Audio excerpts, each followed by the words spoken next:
várható és Eltház gyanús, Eltház közeli állapotokról lehetett így félfüllel hallani, nem hivatalos forrásokból. Mondom még egyszer, mind a két helyosztó nagyon-nagyon komoly csemegét ígér, ugye a klasszikus nem nagyon kell ragozni, az ugye adja magát, a másik esetben viszont a Tatabányának, ugye, ahogy az már elhangzott Debre Viktortól, és talán Marosi László is utalt rá, van miért visszavágnia. Harandó szerez labdát a Gyöngyösnek, hiszen az alapszakaszban Tatabányán 3 góllal nyert a B. Braun, aztán annak a meccsnek a kvázi visszavágóján szintén az alapszakaszban Paul Teodor véd, aki visszakerült a kapuba. Szóval az utolsó utáni pillanatban szerzett Varsandán góllal nyert hazai pályán a Gyöngyös. Tehát ha és amennyiben a csurgó érvényesíti a papírformát a negyeddöntőben, a Tatabánya ellen is nyer a mindent eldöntő harmadik meccsen csurgón, akkor ugye Gyöngyös Tatabánya párharcot rendeznek majd az 5. helyért, és nagyon komoly csatára lesz kilátás abban a párosításban. Kacirsz lövi el távolról.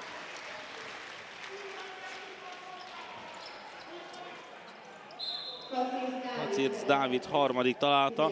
Kacirsz Tatai ellen szerintem még Szeged-Veszprém csatát is vívott, úgyhogy Tatai a veszprémi, Kacirsz pedig szegedi mezben játszott. Most fordult a kocka egyébként. Nagy jelentősége ilyen szempontból ennek itt most nincsen. 19-27 a találkozó állása, megnyugtató 8 gólos szegedi előny tehát, és megint jöhet az a fajta játék, amikor ugye arra kell törekednie a csapatoknak, és zicserét védi, vagy fél zicserét védi Paul Teodor, akinek ez az 5. védése a meccsen, hogy ne legyen ugye sérülés egyik oldalon sem. Mazák Martin pedig visszatért a pályára, úgyhogy Rosta Istvánnak üzenem, hogy ne menjen egyelőre lottózni. De még a különbség tekintetében lehet, hogy igaza lesz, ugye ne felejtsük, hogy 3 és 5 gól közötti szegedi győzelmet jósolt most, azért ugye megkezdte a felzárkózás szépen csendben a Tatabánya együttese, ott a közte 10 környékéről azért elmozdultak most tatabányai szempontból pozitív irányba az események. Csak szabaddobás lesz a betörés után. 11,5 perc a hátralévő idő a Magyar Kupa elődöntőjében, a második elődöntőben, a 4-es döntő második elődöntőjében.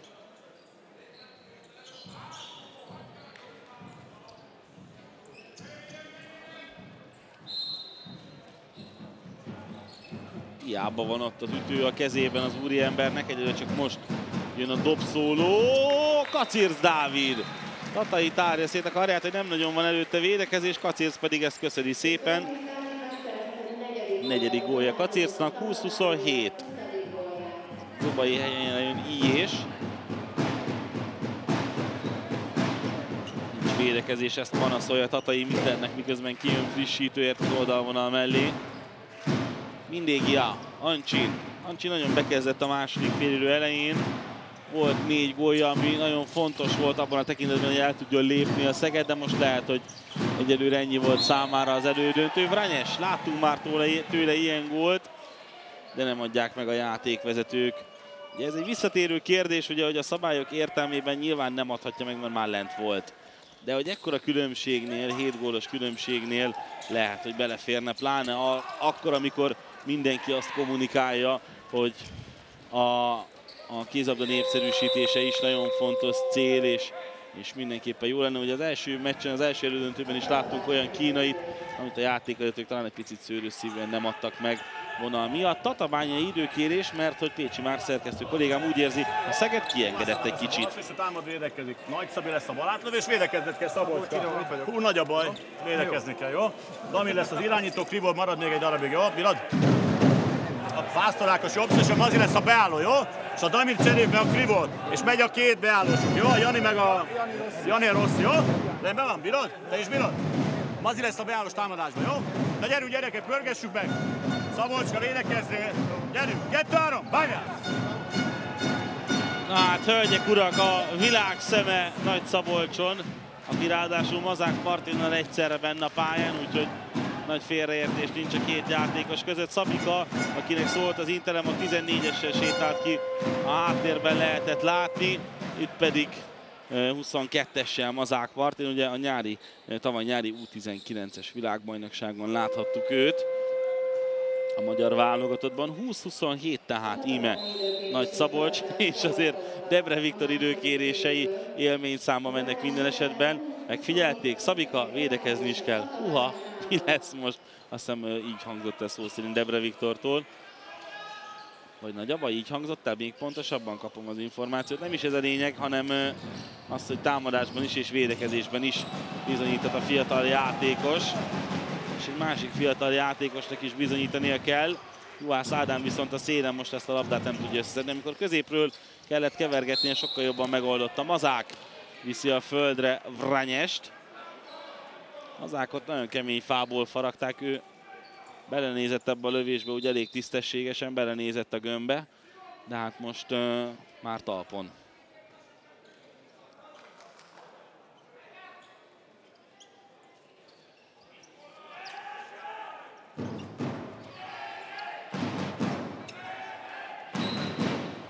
Mindégia. És kevesebb, mint 10 perc van hátra a mérkőzésből. Balogh Zsolt. Vranyes küzd Juhásszal óriásit. Fölszívta magát a tatabányai fiatal szekció. Paul Teodornak pedig van egy újabb védése. Kicsit azt éreztem Szente Gáboron, amit szerintem az edzője is érezhetett, hogy nem nagyon volt, nem füllött a foga ehhez az elődöntő második félidőhöz. És bizony 6 gólra fölzárkózhat a tatabányai együttese. Ez ahhoz képest, hogy labdája volt a -10-re a Szegednek, ez tatabányai szempontból egy nagyon szép teljesítmény. Nagyszabolcs elizgulja a bejátszást Mazák felé, pedig fölemelkedett és már 3 szintet fölment, onnan már talán lehetett volna egy lövéssel is próbálkozni, legfeljebb lesáncolják Nabum. Vranyes zicserben megvárja, amíg a kapus jön, és a szemafor mellett lövi el Vladimír Vranyes.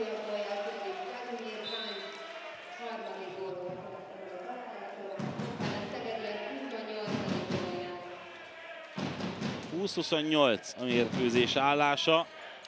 Nagyszabolcs jön ki egy-két jó szóra Debre Viktorhoz.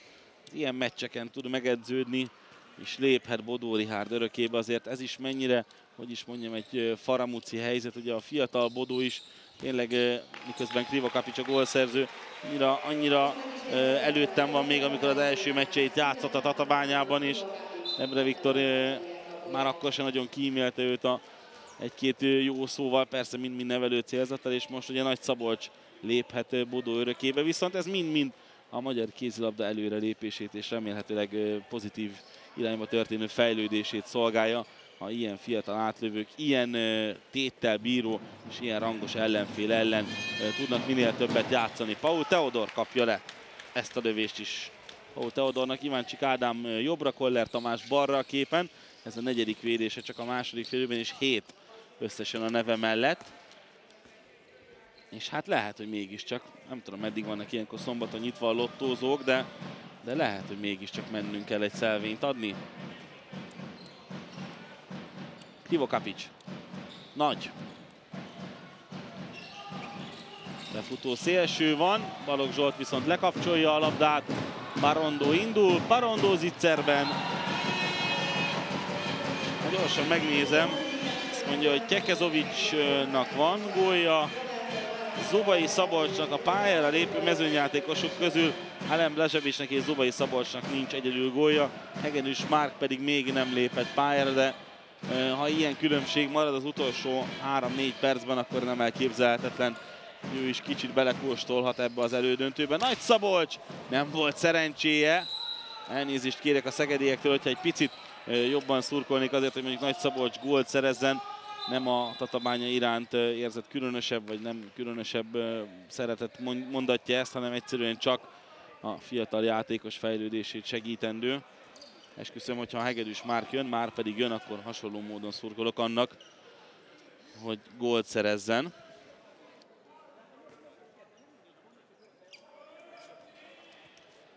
Lenn maradt közben Vranyes, 8 gólos vendégvezetésnél. 6,5 perc van hátra a mérkőzésből. A beállósoknak nincs könnyű helyzete ezen a meccsen. Mazák viszont már talpon ott lehetett látni. Jön Hegedűs tehát 9-essel. Az is egy finom kis csata lesz ott Hegedűs és Nagy között majd. Itt pedig Ortega mester.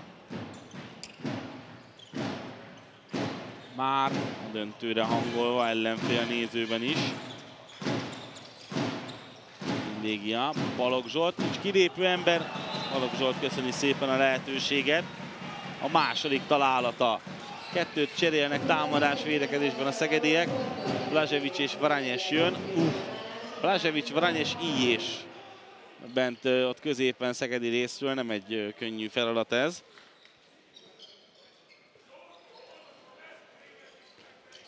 Nagy. Krivokapics. Gyukic. Nagyszabolcs. Csak visszafelé tudja hozni. Balogh Zsolt lépett előrébb, lassan fönn lesz a bíró keze, hogyha továbbra is ebben az ütemben támadnak a tatabányaiak. Most van fönn a bíró keze, Gyukic megpattan a blokkon. Tatainak is van most már így védése a mérkőzésen. Mindégia. Kezdődik hamarosan az utolsó 5 perc a találkozón, és visszaállhat a 10 gólos, illetve visszaáll az a helyzet, ami pár perccel ezelőtt volt, nevezetes, hogy egy 9 gól a különbség, és a 10 köztért támad a Szeged. Megint lehet, hogy pont akkor adják el a labdát, amikor meg lehetne a rászámolás. Hegedűs, le a szélre, nagyon nagy labda Parondónak, gól! Ezzel lesz közte 10. Roberto Garcia Parondo. A második találata. 31-21, 5 perccel a vége előtt. Jön a kiszámolósdi.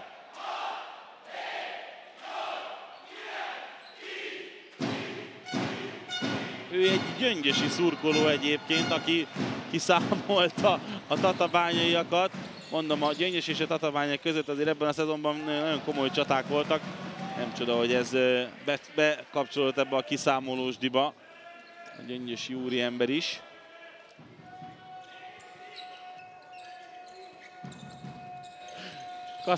Kacirc. Gyukic tört volna be Vranyes mellett. 4 perc még a hátralévő idő. Mazák. Kacirc. Gyukic. Nagyszabolcs, nem jó a bejátszása, de aztán összeszedi a saját lepattanóját. Ez kosárlabdában, ha minden igaz, támadó lepattanónak mondják. Kacirc! Kacirc Dávid 5 gólos a mérkőzésen. Tatait megszórja itt a második félidőben. Tatainak nincs szerencsé olyan tekintetben, hogy valóban fölpúlt most már azért a Szeged védekezése. Viszont azt most már kijelentő módba lehet tenni, hogy összejött az álomdöntő, és a bronzcsata is nagyon kellemes kis pikáns párharcot hoz majd. Vasárnap 10 óra 30 perctől.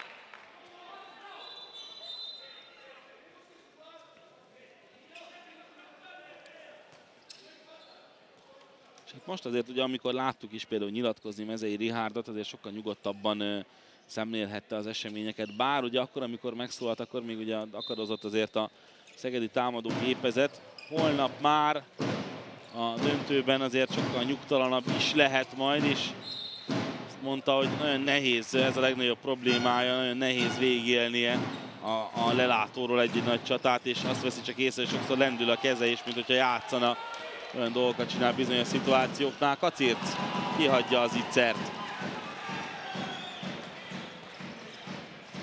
Mindégia le a szélre, Kekezovic.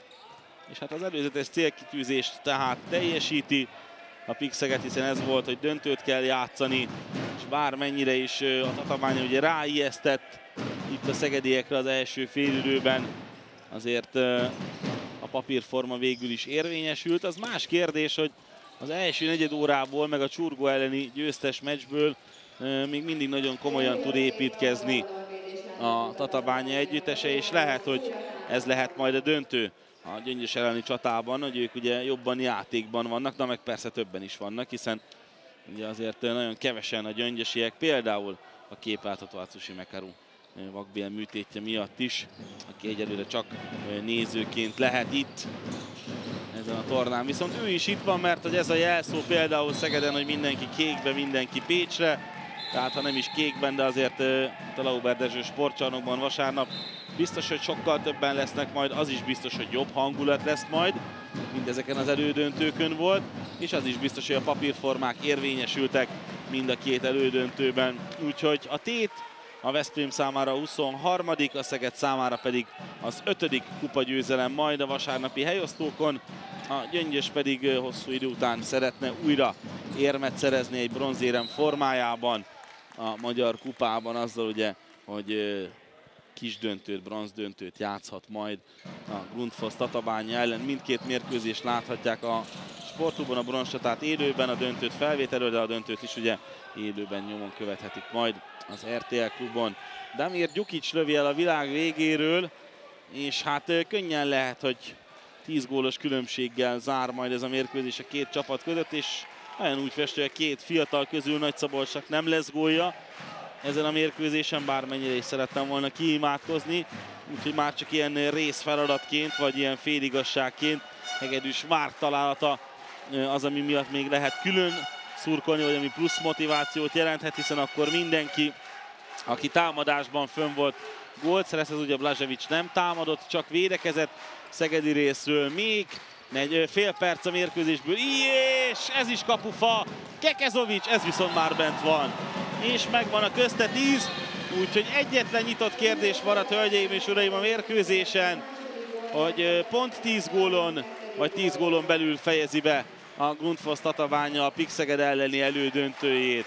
Még 8 másodperc a találkozóból. Kacirc kéri, Kacirc, a bejátszás Mazáknak, nem lesz közte 10. Lesz közte 10? Mit mutatott a játékvezető? Mintha azt mutatta volna, hogy Mazák belépett. Nem, megadják a Mazák féle találatot, úgyhogy ezzel alakul ki a végeredmény. Grundfos Tatabánya, PIK Szeged 23-32.